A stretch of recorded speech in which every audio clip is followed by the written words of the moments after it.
Gloria a Dios. Eh, la Biblia es un libro maravilloso, es la revelación de Dios escrita para nosotros. La palabra de Dios es viva. ¿Cuántos saben eso? La palabra de Dios es viva y produce vida en nosotros. Y acercarnos a la palabra siempre va a producir algo en nuestras vidas, va a traer un cambio. A lo mejor que no sea notorio, pero cambio al fin. A veces va a producir cambios muy profundos y muy radicales en nuestras vidas.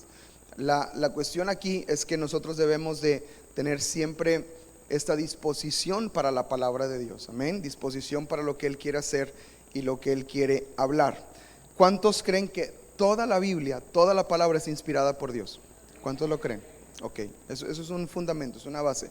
Tenemos que creer también que la palabra no tiene errores. ¿Cuántos también creen eso? Es sin errores, no tiene contradicciones. Hay supuestas contradicciones, son muy fáciles de refutar, pero no vamos a entrar en eso porque eso ya se llama apologética y eso es otro tema, ¿verdad? Pero la palabra de Dios es sin errores y toda la palabra es inspirada por Dios. ¿Creemos eso? Ok, eso es fundamental, porque hay porciones de la palabra que resultan complicadas, que resultan difíciles, y algunos quisieran hasta pasar por alto, pero la realidad es que toda la palabra va a ser útil para poder enseñarnos, para redarguirnos, para poder enseñarnos. Amén. Y estamos ahorita en nuestro plan de lectura y estamos leyendo el profeta Jeremías, estamos leyendo Salmos y estamos leyendo la carta a los Corintios, la segunda carta a los Corintios. Amén. La próxima semana, lo había adelantado en la reunión de jueves, la próxima semana vamos a leer Salmos 119. Ese es un libro casi completo. Y va a ser de mucha bendición. Son más de 150 versículos y yo creo que va a ser de mucha edificación. Pero leyendo los profetas, en específico a Jeremías, y ya lo hicimos con Isaías, a veces escuchar la profecía que se levanta contra el pueblo de Israel, no sé si a usted le resulta complicado o le resulta difícil a lo mejor captar o recibir o retener lo que habla, porque es juicio de Dios, juicio inminente de Dios, son llamadas de atención de Dios. Y yo creo que vivimos en una cultura que le dicen la generación de cristal, ¿verdad? No quieren que nada le digan, que nada lo molesten, que nada porque si me ofende, mejor no quiero recibirlo, ¿verdad? Y la realidad es que Jeremías, Isaías, Ezequiel, Daniel, los libros de los profetas, vienen muchísimas advertencias contra el pueblo de Dios y contra la condición del corazón del hombre. Eso es algo que debemos de tener también muy en claro, ¿ok? Ahora, hay un contexto histórico en el cual se levantan estos profetas. Por ejemplo, Jeremías empieza a profetizar en tiempos del rey Josías. El rey Josías fue un buen rey que quiso establecer ¿cómo se le llamó? Una reforma, la reforma de Josías, ¿verdad? Que empezó a derribar los altares, que empezó a derribar los ídolos de los lugares altos, y empezó él a romper con todo eso, ¿verdad? Y Dios empezó a bendecir y a prosperar a Josías, mas no al pueblo. Dice la Biblia que la ira de Dios se levantó contra Judá todavía. Entonces se preguntaron todos que qué pasó, y Jeremías mismo es el que profetiza y dice: ustedes solamente se volvieron de dientes para afuera prácticamente, ¿verdad? Dice, pero su corazón está lejos de mí. Y los reprende el Señor. Y a Josías le da una palabra que él iba a descansar, que él iba a ir a la tumba en paz con sus padres, por cuanto él se había vuelto de todo corazón al Señor. Y después de este rey vienen otros reyes como Joacim, si no me equivoco, Sedequías, otros reyes que son los últimos reyes de Judá antes de que venga el cautiverio. ¿Ok?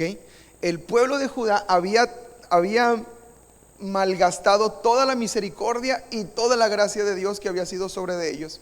Habían abusado de la bondad de Dios para sus vidas y estaban en una condición muy, muy, muy complicada espiritualmente hablando. Bueno, Jeremías en ese contexto está profetizando y está hablando. Ahora, dentro de todo lo que se habla y dentro de todo lo que se enseña, si usted lee Jeremías, Jeremías tiene ciertos títulos en letras negritas. Esos no estaban originalmente, pero sirven para hoy en día, para darnos una guía más o menos de lo que trata el capítulo, de lo que tratan los versículos que están en esas porciones. Por ejemplo, en el capítulo 6 de Jeremías, el título en letras negritas es El juicio contra Jerusalén y Judá. En el capítulo 7 es Mejorad vuestros caminos y vuestras obras. Ahí mismo en el capítulo 7 hay otro título que dice Castigo de la rebelión de Judá. Y así están muchos títulos repartidos sobre este libro de Jeremías. Pero uno que a mí me bendice muchísimo y creo que es mi favorito de este libro es justamente en el que está en el capítulo 9, justo arribita del versículo 23, y de hecho es el título de esta pequeña enseñanza. Vamos a repasar Jeremías capítulo 9, vamos a ver algunas advertencias que Dios hace a su pueblo, pero quiero que nos quedemos con esto: el conocimiento de Dios es la gloria del hombre. ¿Sí dice así su Biblia? Mi Biblia así lo dice. Mi Biblia tiene en letras negritas el título, dice: el conocimiento de Dios es la gloria del hombre. ¿Cuántos pueden creer eso para su vida? Conocer a Dios es la gloria del hombre. Vamos a analizar Jeremías capítulo 9. Ya tenemos un poquito el contexto. Jeremías está profetizando sobre un pueblo que va en caída libre, va en picada. La destrucción de Judá, amados, es inminente, va a suceder. Jeremías está profetizando y si ustedes, algunos teólogos le dicen a Jeremías el profeta llorón.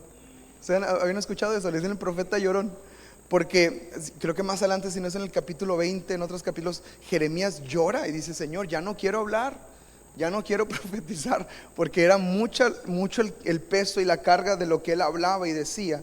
Y se levantaban en tiempos de Jeremías otros hombres que decían: no le crean a ese hombre, no le crean a Jeremías, estamos bien, vamos bien.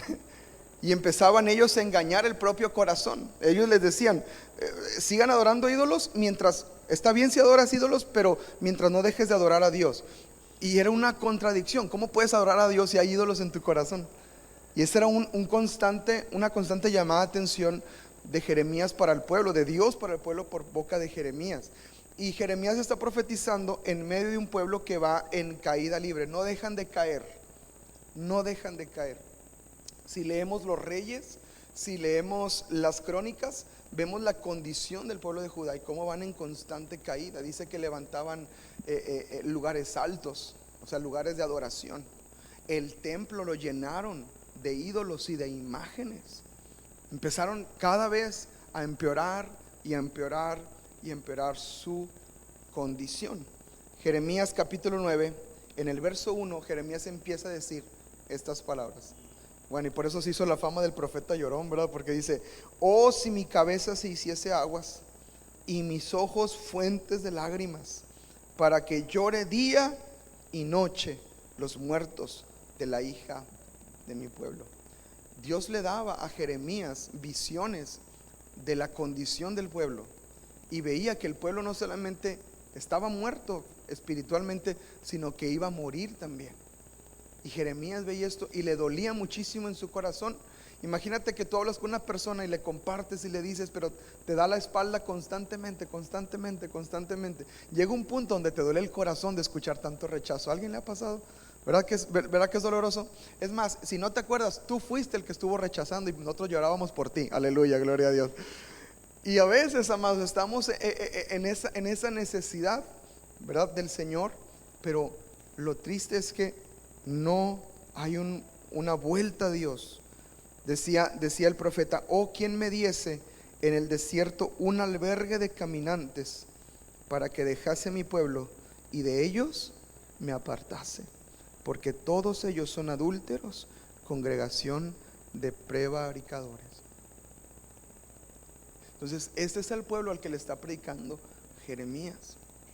Ese es el pueblo al que le está hablando Dios constantemente.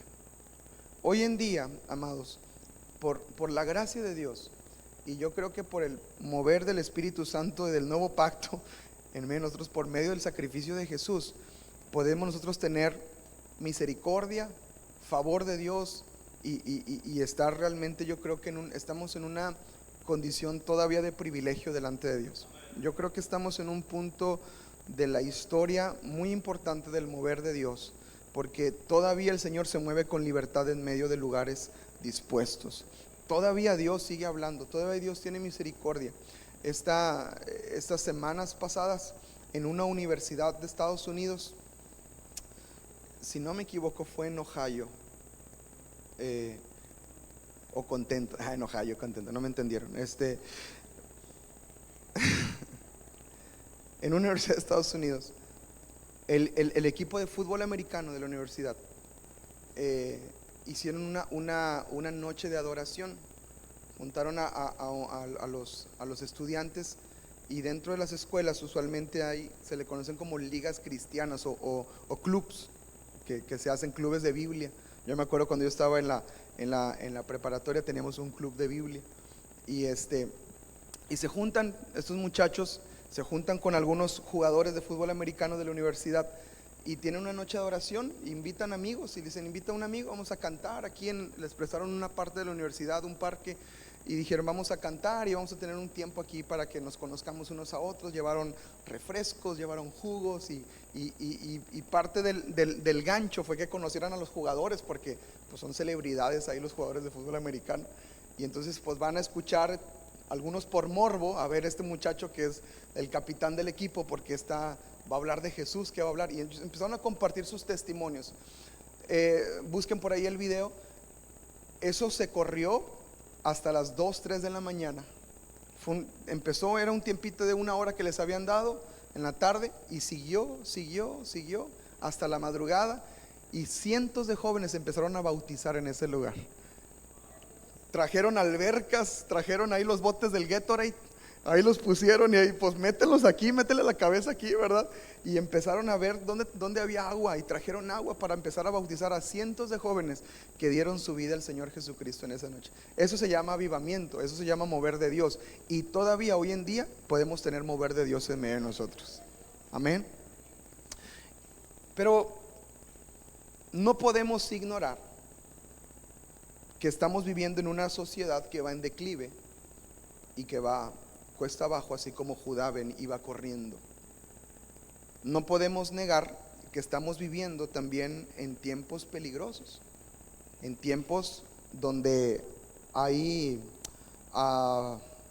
donde la condición del corazón del hombre, amados, va en decadencia, y eso está a nuestro alrededor. ¿Ok? Entonces podemos por un lado ver la mano y el favor de Dios y la obra de Dios de una manera gloriosa, pero por otro lado hay un peligro muy grande de saber que también nuestra sociedad va en un declive constante. Ahora, nuestra vida en Cristo no se trata de sálvese quien pueda. Esto no es el Titanic para que corramos niños y mujeres primero, ¿verdad? Y sálvese quien puede, y todos corran a un bote para salvarse. No se trata de esto la vida cristiana. La vida cristiana es muy clara. Jesús lo dijo: ustedes son una luz que se pone en lo más alto de la habitación para que alumbre todo el cuarto. Ustedes son una ciudad asentada en lo alto. Ustedes han viajado en carretera en lugares donde hay monte, y a veces hay ciudades en las partes de arriba, y ustedes pueden ver la ciudad que está así en las partes altas, y se ve desde kilómetros a lo lejos, ¿verdad? Ese es el reflejo que Jesús nos llama a nosotros a hacer. Amén. Entonces no podemos apartarnos y escondernos, sino que tenemos que resplandecer y brillar juntamente con el Señor. Amén. Y su luz brille sobre nosotros. Entonces sabemos, no podemos ignorar que hay una situación complicada en nuestra sociedad, y nosotros estamos dentro de esta sociedad, no estamos apartados de eso. Estamos apartados en cuanto a pensamiento, en cuanto a corazón, en cuanto a lo que perseguimos. Yo no persigo lo que el mundo persigue. Yo no sigo ni anhelo lo que el mundo anhela. Yo no deseo lo que el mundo desea. Cuidado si mi corazón desea lo que el mundo desea. ¿Qué desea el mundo? Riqueza, fama, gloria, ¿verdad?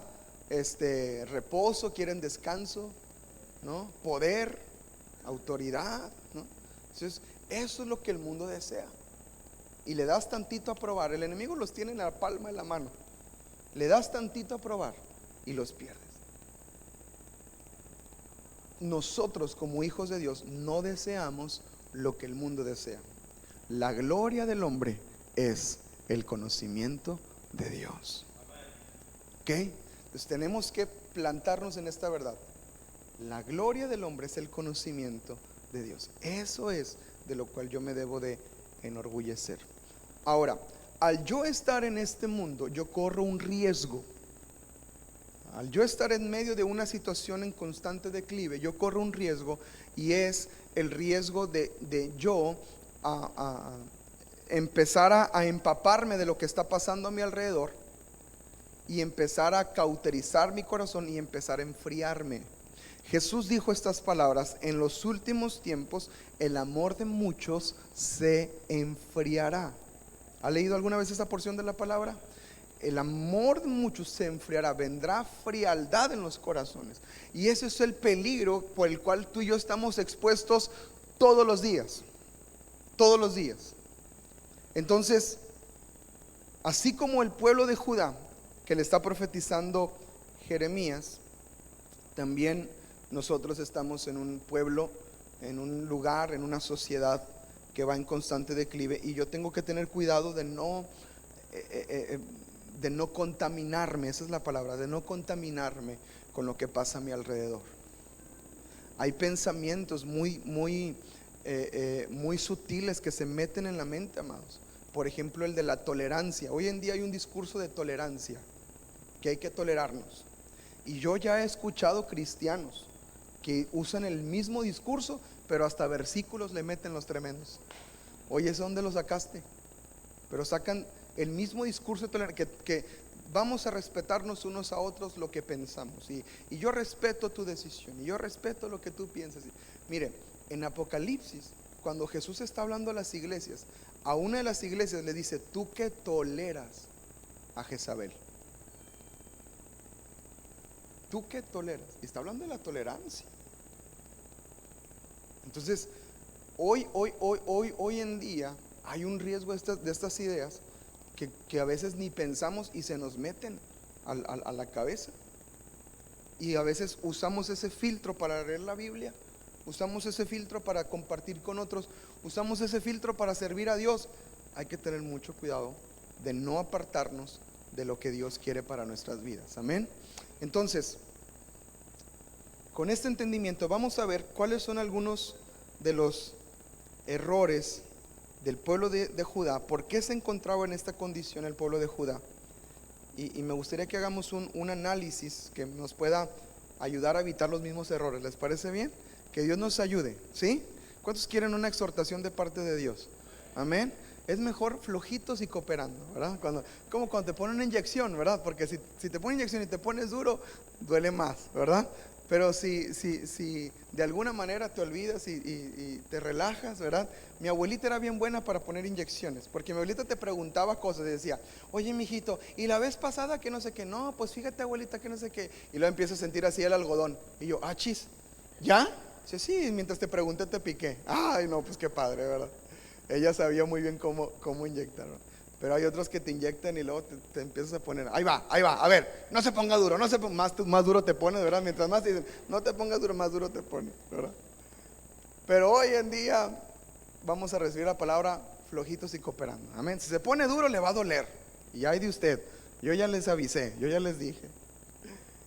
¿Cuáles fueron estos errores que cometió el pueblo de Judá? Vamos a ver la primera exhortación que Dios hace. En el versículo 3 empieza a hablar el Señor por boca de Jeremías y dice así: hicieron que su lengua lanzara mentira como un arco, y no se fortalecieron para la verdad en la tierra, porque de mal en mal procedieron y me han desconocido, dice el Señor. Guárdese cada uno de su compañero y en ningún hermano tenga confianza, porque todo hermano engaña con falacia y todo compañero anda calumniando. Y cada uno engaña a su compañero y ninguno habla verdad. Acostumbraron su lengua a hablar mentira, se ocupan de actuar perversamente. Su morada está en medio del engaño. Por muy engañadores, no quisieron conocerme, dice Jehová. Primer error grave que comete el pueblo, y es que fue un pueblo que se apartó de la verdad. Se apartó de la verdad. La mentira y el engaño se volvieron parte de su cultura, parte de su vida. Nadie podía hablar de frente. Nadie podía decir sí o no de frente. Ayer veíamos una imagen que nos dio mucha risa, ¿verdad? Que decía cómo se confirma la asistencia en otros lugares. Argentina sí voy a ir, España no voy a ir, ¿verdad? España no voy a ir, Francia no voy a ir, México, como decía, ¿hasta qué horas van a estar ahí? Para ver si alcanzo a llegar. No pueden decir no voy a ir, no puedo ir. Déjame checar y yo veo si puedo llegar, yo veo si llego. ¿Hasta qué horas van a estar? El engaño, la mentira empezó a ser parte del pueblo y empezaron a hablar mentira de nosotros. Fíjense qué fuerte lo que les dice Dios en el versículo 4: guárdese cada uno de su compañero y en ningún hermano tenga confianza, porque todo hermano engaña con falacia y todo compañero anda calumniando. Fíjense qué tremendo. En la misma profecía de los últimos tiempos que Jesús está hablando, Él dice que se entregarán unos a otros. ¿Se acuerda de eso? Se entregarán unos a otros. Está hablando de esto, de calumnias, de falacias, de engañarse unos a otros. Y apartarse de la verdad es el principio de la caída. Apartarnos de la verdad es el principio de una caída inminente. Toda persona que ha caído, toda persona que ha fallado, toda persona que está en una condición de caída, el inicio de esa caída fue apartarse de la verdad. Empezaron a engañar, empezaron a mentir. Pusieron en sus contactos Juan Mecánico cuando era el amante. Aleluya. Y empiezan las mentiras, y empiezan las falacias, y empiezan a decir no, yo no fui, no es que yo no soy, no es que, y empieza el engaño. Y empezó la condición del hombre a apartarse de tal manera que ya no había vuelta atrás.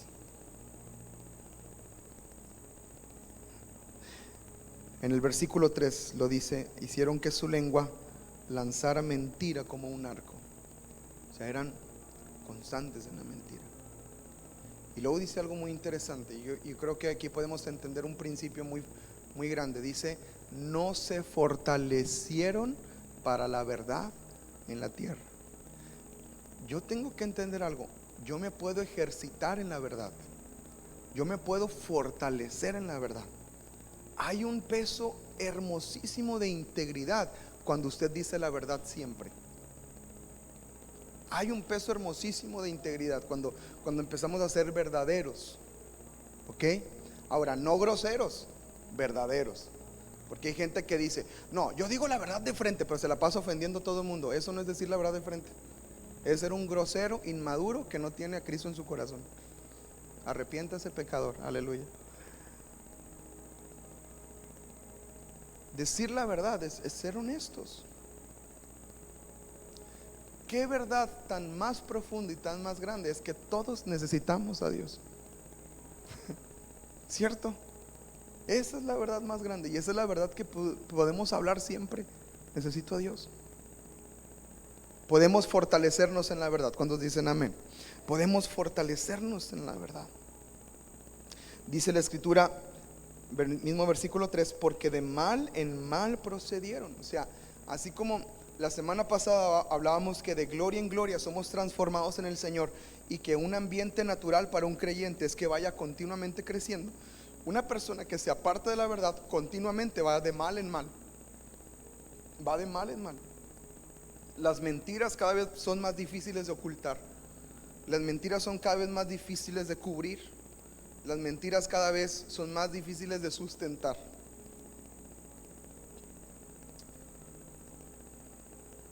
Cuando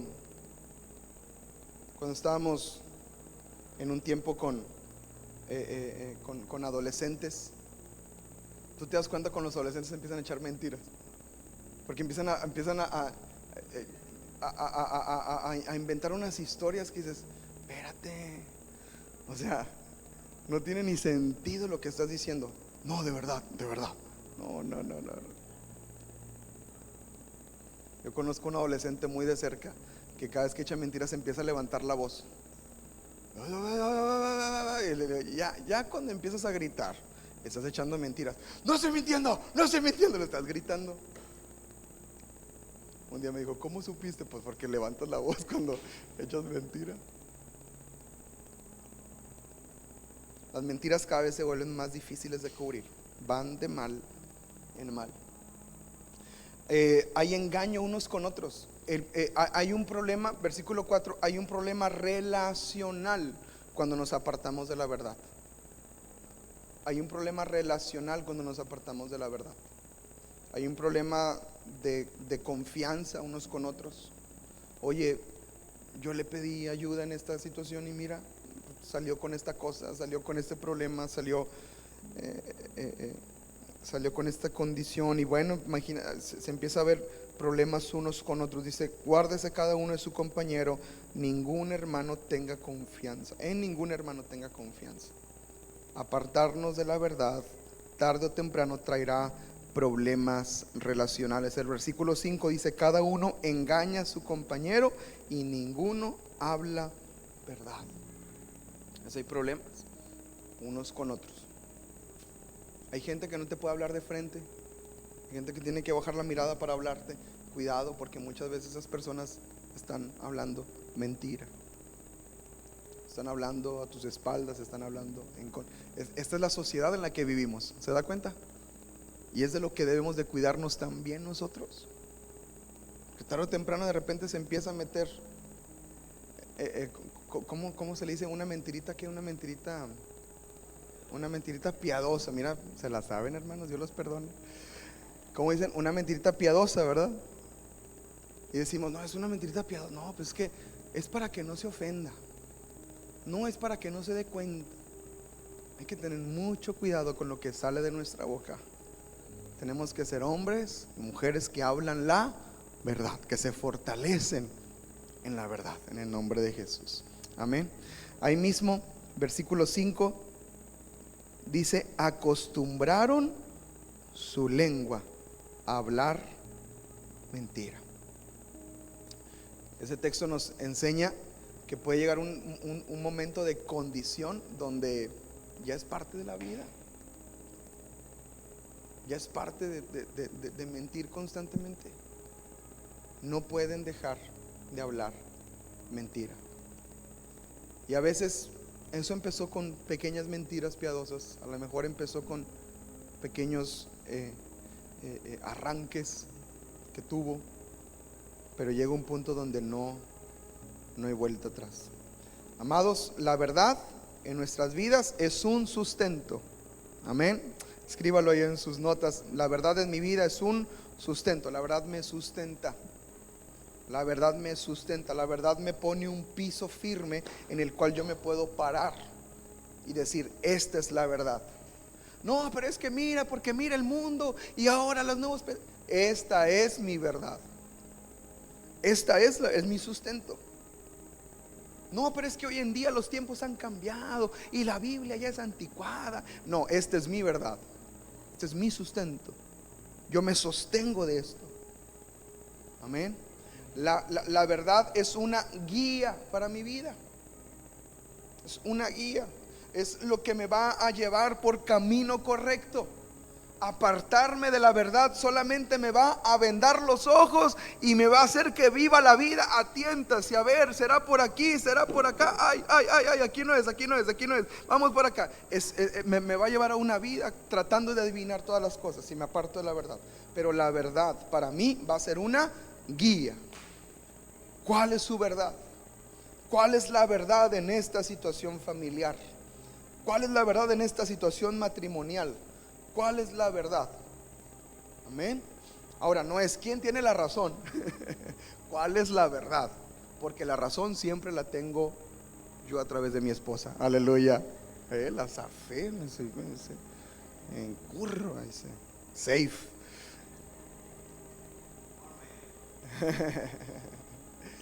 Entonces, la verdad será una guía para mi vida. La verdad me va a decir a dónde tengo que ir. La verdad me va a decir a dónde tenemos que ir. Amén. Y número 3, la verdad es un valor fundamental. Tiene que ser una característica de todo creyente. Ayer platicaba con una persona y me platicaba un poquito de su trabajo, de lo que ellos están haciendo. Y me dijo algo que me gustó mucho. Me dijo: pastor, una característica de mi trabajo es que yo siempre le digo la verdad al cliente.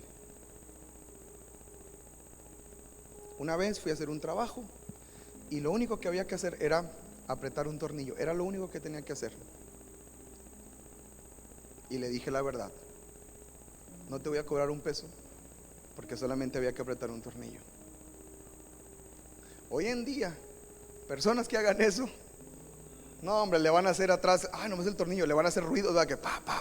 Aquí le estoy arreglando, jefe, usted hágase para allá, ¿verdad? Yo aquí le arreglo. Y nomás era apretar el tornillo. Van a ser 1,800. Bueno, deme 1,000 nomás.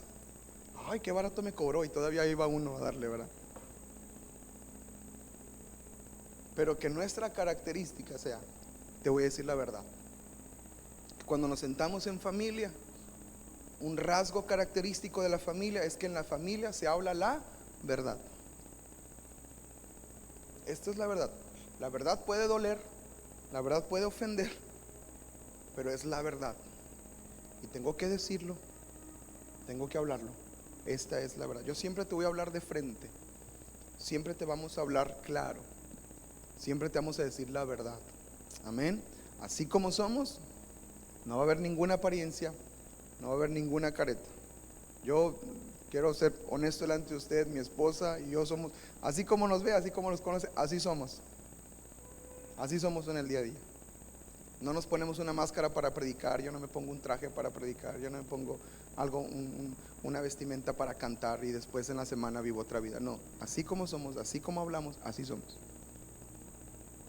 Y ese debe ser nuestro valor fundamental. Amén. Nuestro valor fundamental. Y por último, la verdad es la que nos hace libres. Jesús dijo: y conocerán la verdad, y la verdad los hará libres. No hay mayor libertad que hablar la verdad y decir siempre la verdad. Amén. Si seguimos leyendo Jeremías capítulo 9, Dios sigue hablando al pueblo y empieza a hablar del juicio inminente que viene sobre Judá. Empieza a decir de todas las cosas.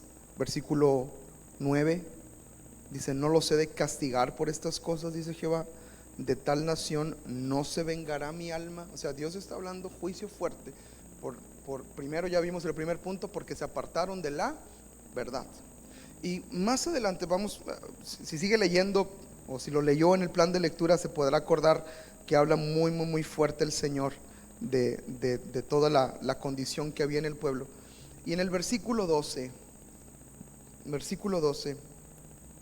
dice: ¿quién es varón sabio que entienda esto? ¿Y a quién habló la boca del Señor para que pueda declararlo? ¿Por qué causa la tierra ha perecido?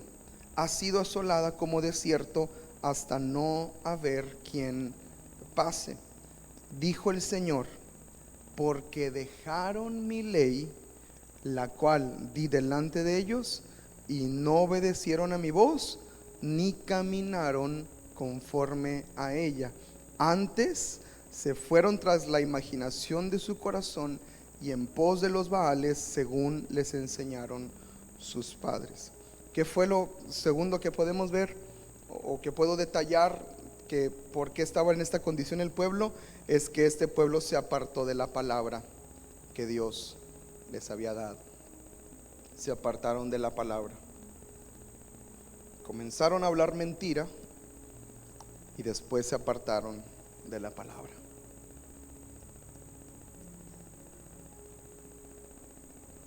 Dios ha revelado su palabra a nuestras vidas. La semana pasada les hice una pregunta de que ¿cuántos entienden lo que leen? ¿Verdad? ¿Se acuerdan que les dije eso? Yo les dije, no es normal que leas y entiendas. Eso es obra del Espíritu en ti. ¿Ok?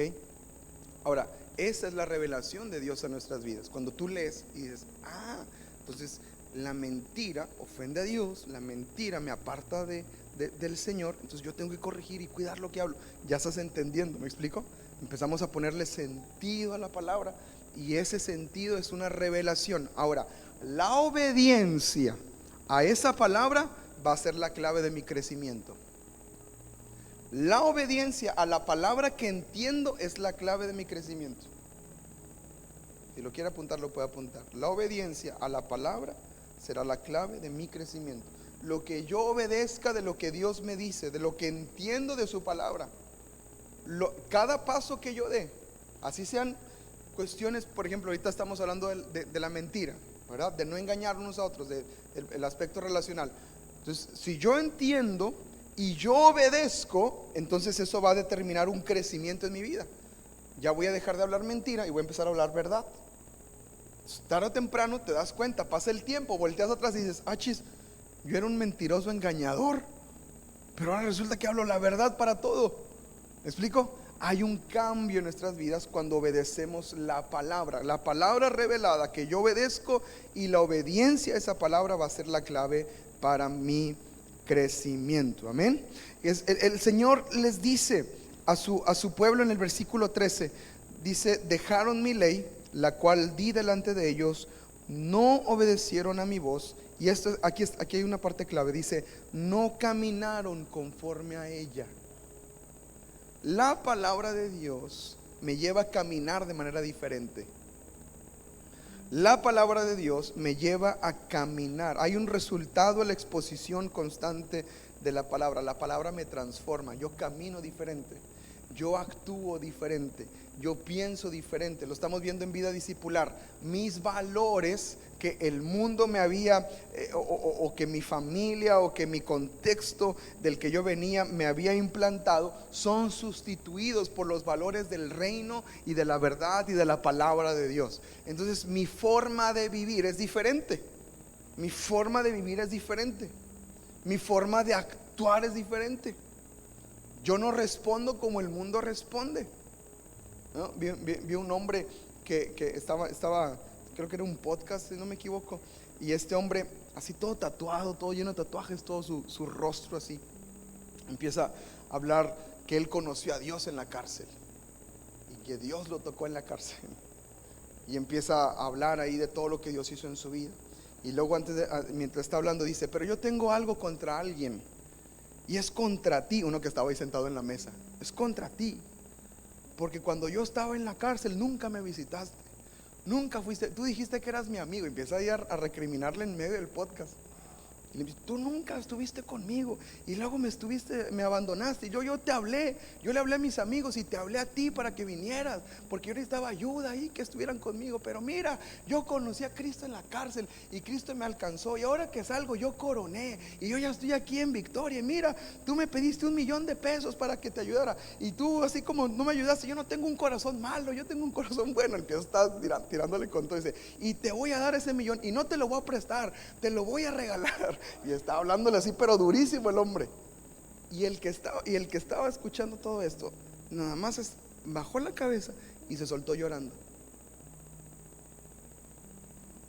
Y vienen y lo calman porque estaba bien alterado el otro tatuado. Ya, cálmate.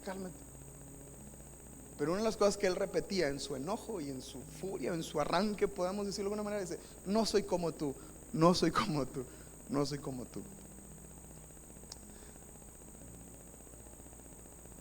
somos diferentes. Y vivir en la palabra va a transformar mi vida. Vivir en la palabra va a transformar mi vida. Va a cambiar mis acciones. Va a cambiar mis respuestas. Y sobre todo, ¿cuál era el problema de la mentira? Que afectó las relaciones unos con otros. Vivir en la palabra va a mejorar mis relaciones de unos con otros. Me va a ayudar, me va a bendecir. Tengo que caminar conforme a la palabra de Dios. Amén. Después de estas palabras que dice el Señor, que se apartaron, se fueron tras la imaginación de su corazón. Ya ni siquiera consultaban lo que la palabra decía, sino que hacían lo que su corazón sentía.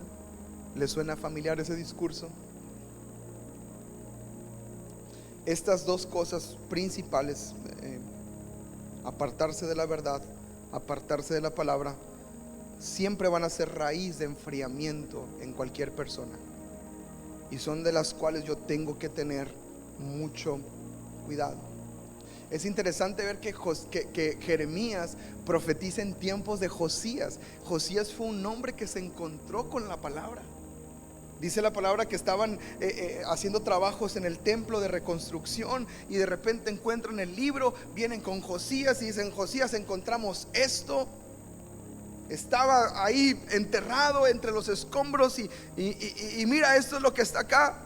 Y dice la palabra que Josías abrió el libro, empezó a leerlo y dice que cuando lo leyó rasgó sus vestidos. No se preocupe, no voy a romper nada.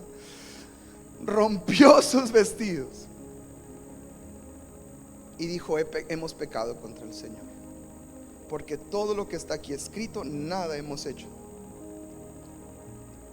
Y empezó una reforma, empezó a haber un cambio impresionante por medio de la palabra. Pero lo triste es que Jeremías se para, dice la escritura, que en la columna del templo, y está con la palabra y está leyéndolo a oídos de todo el pueblo. Dice que había niños, que había mujeres, que había adultos, y todo el pueblo escuchó la palabra. Y después que Jeremías la hubo leído, dice la escritura que todo el pueblo confirmó el pacto y dijo: así lo haremos. Esa fue la reforma que Jeremías quiso traer al pueblo. Tristemente, cuando el pueblo dijo: así lo haremos, había mentira en su corazón. Había mentira en su corazón y ellos se habían desviado de la palabra.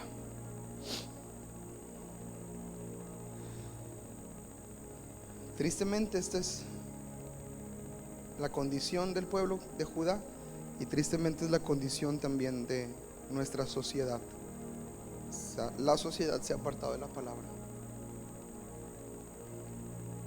En Estados Unidos, antes de empezar las clases en las mañanas, se oraba y se leía la palabra. Yo un tiempo estudié la preparatoria en Estados Unidos. Y en mis tiempos, cuando yo recién entré, a mí todavía me tocó la lectura de la Biblia y la oración de la mañana. Decían: hagamos una oración antes de comenzar y meditemos en este texto, y leían un texto de la Biblia. El segundo año de mi preparatoria cambiaron la oración por meditación y ya no se leía el texto. Decían: vamos a meditar un poco antes de iniciar. El tercer año, a mí me tocó toda esa transición. El tercer año de high school, ni siquiera había meditación ni oración.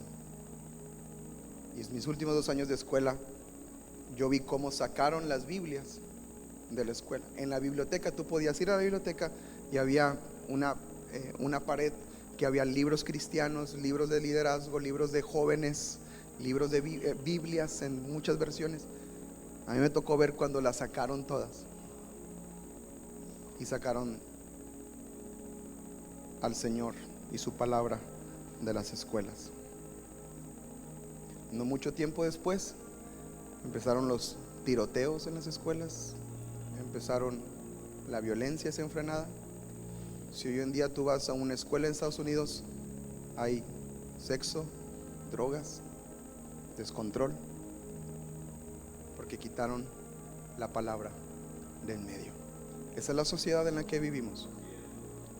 Y tenemos nosotros que, 2 cosas: vivir en la verdad, vivir en su palabra.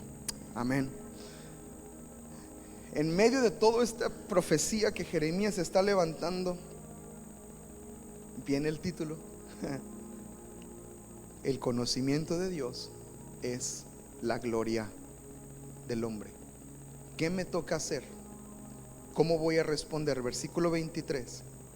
Así dijo Jehová: no se alabe el sabio en su sabiduría, ni en su valentía el valiente, ni el rico se alabe en sus riquezas, mas alábese en esto el que se hubiere de alabar, en entenderme y conocerme, que yo soy Jehová, que hago misericordia, juicio y justicia en la tierra, porque estas cosas quiero, dice el Señor. ¿Cuántos dicen amén a su palabra?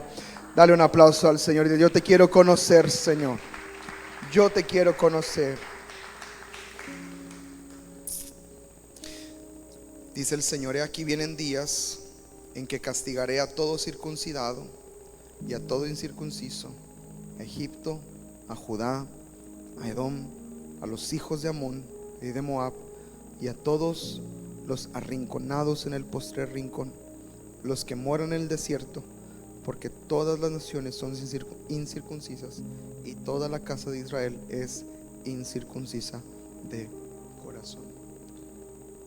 Y si seguimos, bueno, estamos ahorita leyendo Jeremías, y todo el libro de Jeremías son palabras constantes, duras como estas.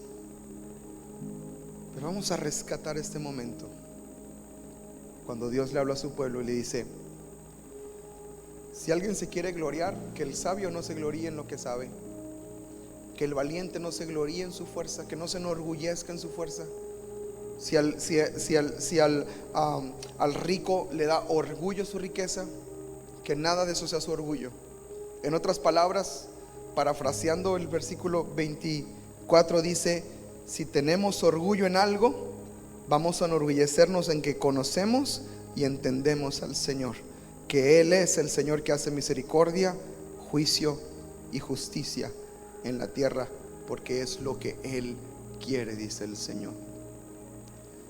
Conocer a Dios es nuestra gloria. Conocer a Dios es nuestra gloria. Y la semana pasada hablábamos que hay una gloria del nuevo pacto, y la gloria del nuevo pacto es que nos transforma. La gloria te cambia y te transforma. La gloria de conocer a Dios te va a cambiar y te va a transformar. Si tú no podías dejar de mentir, la gloria del conocimiento de Dios te va a llevar a hablar la verdad. Si la palabra te era difícil de entenderla, de comprenderla, si tú no podías practicar lo que la palabra decía, conocer a Dios te va a llevar a vivir en la palabra y a caminar de acuerdo a ella. Cuando dicen amén. El pueblo se había enorgullecido en muchas otras cosas. Su orgullo estaba en otras cosas, y esto estaba provocando su caída. Pero mi orgullo siempre será conocer a Dios y conocer a Jesús.